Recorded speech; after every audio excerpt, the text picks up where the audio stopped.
Residential এরিয়াতে একটা খুবই ছোট প্লটে 3 কাঠা অর্থাৎ 2160 স্কোয়ার ফিট।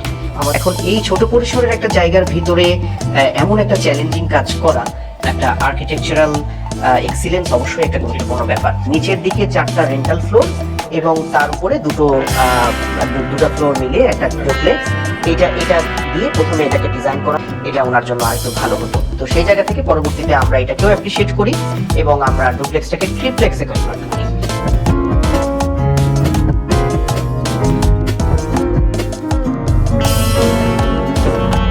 জায়গাটা খুবই ছোট, এটা ছিল একদম প্রাইমারি চ্যালেঞ্জ।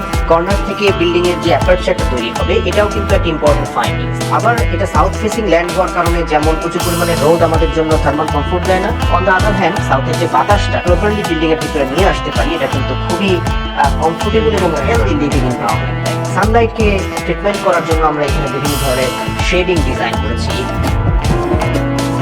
সবসময় বাতাস বয়ে যাবে, ইন্টেরিয়র এনভায়রনমেন্ট থেকে হঠাৎ করে এসে বাইরে দাঁড়ানো যাবে এবং দাঁড়ালে আকাশটাকে মাথার উপরে পাওয়া যাবে এবং যে স্পেসটাতে বৃষ্টি হলে মাথায় এসে বৃষ্টির পানিটা পড়বে। এই ইন্টারনাল যে স্টেয়ারটাকে আমরা সম্পূর্ণ বিল্ডিং থেকে বাইরে বের করে নিয়ে চলে আসলাম এবং এটাই টেরাসের সাথে ইনকর্পোরেট করলাম, যেটা আমরা এই যে কনক্রিট হলো ব্লকের যে স্ট্রাকচারটা আমরা দেখছি, এই বিল্ডিং এর কর্নারে যে স্পেসটা আমরা দেখছি, এখানে ওই স্টেয়ারটাকেও নিয়ে আসলাম।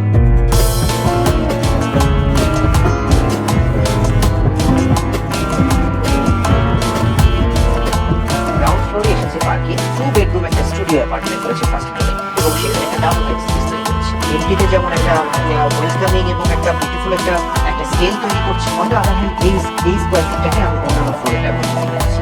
এর টিপিক্যাল ফ্লোরগুলোতে প্রত্যেকটা স্পেসকে খুব ধরে ধরে ডিজাইন করা হয়েছে। যেমন এই বেডরুমটার এন্ট্রিটা কিন্তু সরাসরি বেডরুমের মধ্যে হয়নি এবং সরাসরি বেডরুমের মধ্যে হলে দুটো ঘটনা ঘটতো। একটা হচ্ছে যে এখান থেকে আমি বেডের প্রাইভেসিটা একটা ইন্টারাক্টেড হতো, ভালো লাগতো না, আমার কাছে ডিসকমফোর্ট লাগতো। আবার এই যে ডোরের জায়গাটা, এই ডোর বেডরুমের ভিতরে কিন্তু এইটুকু জায়গা, এরকম একটা স্পেস কিন্তু এই ডোরটা কিন্তু নষ্ট করে ফেলতো। ভাইরাস কি করা হলো যে আরেকটা সেকেন্ডারি ছোট্ট একটা লবির মতো জায়গা করা হলো। এই লবির মতো জায়গাটা থেকে ওখানে আবার এন্ট্রির ডোরটাও সলভ হচ্ছে, আবার টয়লেটের ডোরও তো একটা জায়গা আছে, টয়লেটের ডোরটাও সেখান থেকে সলভ হয়ে যাচ্ছে।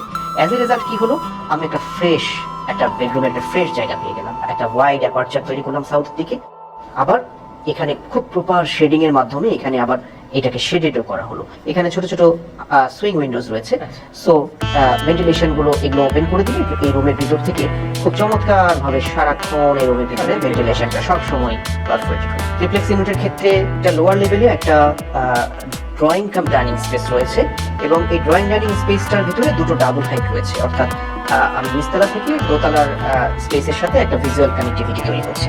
প্রাইমারি এন্ট্রান্সটা এই নিচের ফ্লোর থেকেই, ড্রয়িং রুমে বসে থেকেই বাইরে এখানে বসলে একটা অনুভূতি হয়, মনে হয় যে যেন আমি অনেক ল্যাভিশ একটা গ্রাউন্ডের মতো একটা স্পেসে বসে আছি। এই সাউথ থেকে যে বাতাসটা ফ্লো করে আসছে, যে এই বাতাসগুলো কিন্তু পুরাটার ভিতরে টার্বুলেন্স করে এদিক থেকে বের হয়ে যাচ্ছে, এদিক থেকে বের হয়ে যাবে। তাদের বাবা মা, সিনিয়র সিটিজেন যারা থাকবেন তাদের জন্য একটা বেডরুম, আর আমাদের ক্লায়েন্টের ছেলে তার জন্য একটা বেডরুম রয়েছে। আবার ট্রিপ্লেক্সের আপার ফ্লোরে চলে আসি, তখন ওইখানে গিয়ে আমরা একটা ফ্যামিলি লিভিং, একটা প্রাইভেট ফ্যামিলি লিভিং এবং তার সাথে আরো দুটো বেডরুম পাচ্ছি। এবং এই দুটো ভয়েড আপার ফ্লোরে গিয়ে এখানে একটা ব্রিজ কানেক্টিভিটি আছে এবং একটা খুবই ইন্টারেস্টিং বিষয় হলো যে এটা ট্রিপ্লেক্স হলেও এটা 3টা ফ্লোরেই কিন্তু লিফট থেকে আবার এন্ট্রি করা যায়। সেকশনে এখানে দেখা যাচ্ছে যে আমি যখন এই টেরাস স্পেসটাতে দাঁড়াচ্ছি তখন কিন্তু এই উপরের এই টেরাস থেকে আবার এখানে একটা কানেকশন তৈরি হচ্ছে, অর্থাৎ ভিজুয়াল কানেকশন তৈরি হচ্ছে। আবার তার পরের ফ্লোরে চলে গেলে সেখান থেকেও আবার নিচের সাথে একটা ভিজুয়াল কানেকশন তৈরি হচ্ছে।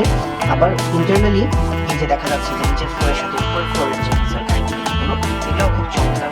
স্টেয়ারের কথা বলছিলাম, সেই স্টেয়ারের বাইরে দিয়ে আমরা কিছু পিক্সেলের মতো কিছু সলিড ভয়েড, একটা পারফোরেটেড একটা ওয়াল ডিরেক্টলি গ্লাস দিয়ে যদি ভিতরে নিয়ে যাই, আমার কিন্তু ইন্টারনাল যে স্পেস এটা কিন্তু প্রচন্ড ওয়ার্ম আপ হয়ে যাবে এবং এখানে থাকাটা ব্যবহার করাটা একেবারে অসম্ভব হয়ে যাবে। তো আমি সানটাকে যেমন কাট অফ করতে চাই, একটা সেই আলোর সৌন্দর্যটাকেও কিন্তু আমি উপভোগ করতে চাই।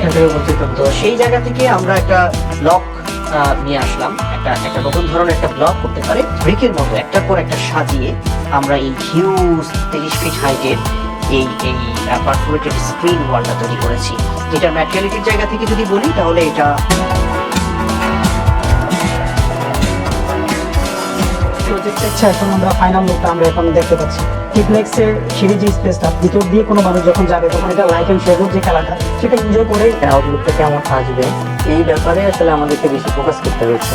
তো এটার জন্য ডিটেল ড্রয়িং করা, ফিনিশিংটা কেমন আসবে, আমরা কংক্রিটের রাফ টেক্সচার চাচ্ছি নাকি এখানে ইনভার্টেড বিম এসেছে, ইনভার্টেড স্ল্যাব এসেছে। সো এখানে যে কম্পোজিট যে বিভিন্ন ধরনের স্ট্রাকচারাল সিস্টেমের যে এক্সপেরিমেন্টগুলো এগুলো আমাদেরকে করতে হয়েছে। জায়গাকে কার্যকর উপায়ে কাজে লাগানোর একটা উদাহরণ আপনারা তৈরি এটা নিচের অংশে একটা ফার্নিচার আছে, উপরের অংশে আরেকটা ফ্যাসিলিটি হচ্ছে। এটা নিচে বেড আছে, উপরে ক্যাবিনেট হচ্ছে। এখানে উইন্ডো আছে, এর নিচে ক্যাবিনেটসের জায়গা তৈরি করা হচ্ছে। বা প্রত্যেকটা ফিক্সচার, প্রত্যেকটা ফার্নিচার, প্রত্যেকটা উইন্ডোর অ্যাকোমোডেশন এবং এই সব কিছুকে প্রপারলি ডিজাইন করা এবং অ্যাকোমোডেট করা, এটা যদি খুব এফিশিয়েন্টলি করা হয় তাহলে স্পেসের অপচয়টা হবে না। প্রপার ডিজাইন হলে অনেক ছোট, অনেক কম্প্যাক্ট একটা ফ্ল্যাট